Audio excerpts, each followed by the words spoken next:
Hamas యుద్ధానికి ముగింపు దగ్గర పడిందా?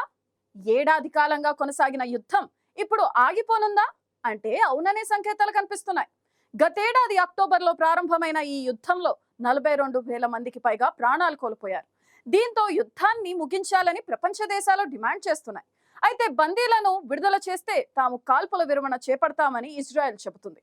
ఇదే సమయంలో కాల్పుల విరమణ చేపడితే బందీలను విడిచిపెడతామని హమాస్ చెబుతుంది. దీంతో ఈజిప్ట్ రాజధాని కైరోలో సంధి చర్చలు జరుగుతున్నాయి. ఈసారి చర్చలు సఫలమైతే గాజాలో ఇకపై బాంబుల మోత వినిపించదని పాలస్తీనీయులు ఆశాభావం వ్యక్తం చేస్తున్నారు.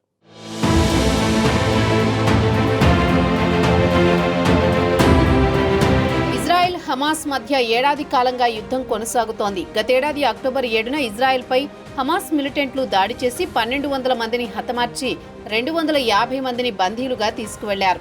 దీంతో ఆ రోజు నుంచి ఇజ్రాయెల్ హమాస్ను పూర్తిగా అంతం చేసే లక్ష్యంతో దాడులు చేస్తోంది.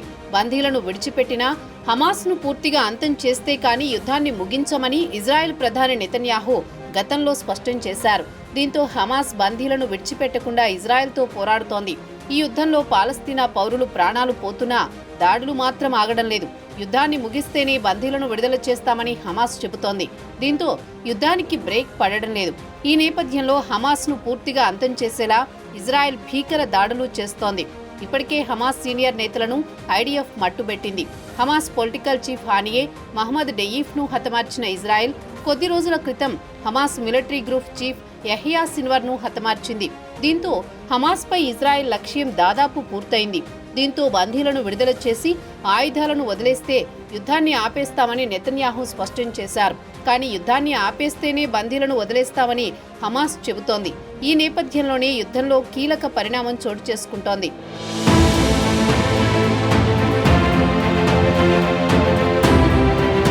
ప్రస్తుతం ఇజ్రాయెల్ హమాస్ల మధ్య యుద్ధం నేపథ్యంలో పశ్చిమాసియా అట్టుడుకుతోంది.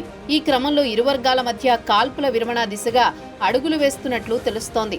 గాజాలో కాల్పుల విరమణ ఒప్పంద చర్చల్లో తమ స్పై చీఫ్ పాల్గొంటున్నారని ఇజ్రాయెల్ తెలిపింది. మరోవైపు ఒప్పందం కుదిరితే పోరాటం ఆపేస్తామని హమాస్ వర్గాలు సైతం వెల్లడించాయి. దోహాకు చెందిన ఓ అధికార ప్రతినిధి బృందం కైరోలో ఈజిప్టు అధికారులతో గాజా సంధికి సంబంధించిన ప్రతిపాదనలపై చర్చించినట్లు హమాస్కు చెందిన ఓ సీనియర్ అధికారి తెలిపారు. హమాస్ పోరాటాన్ని ఆపడానికి సంసిద్ధత వ్యక్తం చేస్తుందని, అయితే ఇజ్రాయెల్ కాల్పుల విరమణకు కట్టుబడి ఉండాలన్నారు.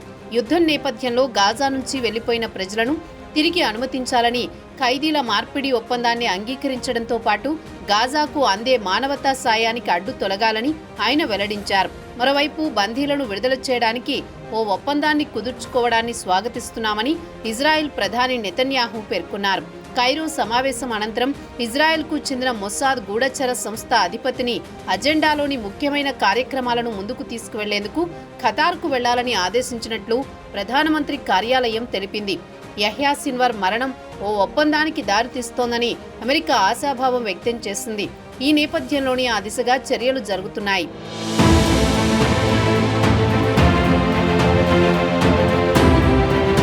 ఓవైపు ఇరు వర్గాల మధ్య కాల్పుల విరమణ దిశగా ప్రయత్నాలు జరుగుతున్నప్పటికీ దాడులు మాత్రం ఆగడం లేదు. గురువారం గాజాపై దాడి చేసి 18 మందిని హతమార్చిన ఇజ్రాయెల్ శుక్రవారం సైతం దాడులను మరింత ఉధృతం చేసింది. ఈ దాడుల్లో 38 మంది ప్రాణాలు కోల్పోయినట్లు గాజా అధికారులు వెల్లడించారు. మృతుల సంఖ్య మరింత పెరిగే అవకాశమున్నట్లు తెలుస్తోంది. రొట్టెల కోసం ఓ బేకరీ ఎదుట బారులు తీరిన ఉన్న జనంపై ఇజ్రాయెల్ బాంబులతో విరుచుకుపడినట్లు అక్కడి అధికారులు వెల్లడించారు. మరోవైపు హిజ్బొల్లా లక్ష్యంగా దక్షిణ లెబనాన్ పైన ఇజ్రాయెల్ దాడులు చేసింది. జర్నలిస్టుల అతిథి గృహాలపై బాంబులతో విరుచుకుపడింది. ఈ ఘటనలో 3 పాత్రికేయులు ప్రాణాలు కోల్పోయినట్లు లెబనాన్ ప్రభుత్వం వెల్లడించింది. దాడులకు ముందు ఇజ్రాయెల్ ఎలాంటి హెచ్చరికలు చేయలేదని తెలిపింది. ఉగ్రవాదుల వేట పేరుతో సామాన్యులను బలి తీసుకుంటోందని విమర్శించింది. ఇజ్రాయెల్ హమాస్ మధ్య సంధి ఒప్పందం కుదురుతుందని, ఈ కాల్పుల మోత ఆగుతుందని భావించిన గాజాలోని సామాన్య పౌరులకు నిద్ర కరువవుతోంది. ఎటువైపు నుంచి ముప్పు ముంచుకొస్తుందో తెలియక ప్రాణాలను అరచేతిలో పెట్టుకుని బిక్కుబిక్కుమంటున్నారు. అమెరికా విదేశాంగ శాఖ కార్యదర్శి యాంటోనీ బ్లింకెన్ ప్రోద్బలంతో ఇరు వర్గాల సంధి ఒప్పందానికి వస్తున్నాయి. గాజాలో కాల్పుల విరమణ ఒప్పంద చర్చల్లో తమ స్పై చీఫ్ పాల్గొంటున్నారని తాజాగా ఇజ్రాయెల్ పేర్కొంది. మరోవైపు ఒప్పందం కుదిరితే పోరాటం ఆపేస్తామని హమాస్ వర్గాలు సైతం వెల్లడించాయి. ఓవైపు సంధి ఒప్పందం దిశగా అడుగులు పడుతున్నా దాడులు మాత్రం తగ్గుముఖం పట్టడం లేదు.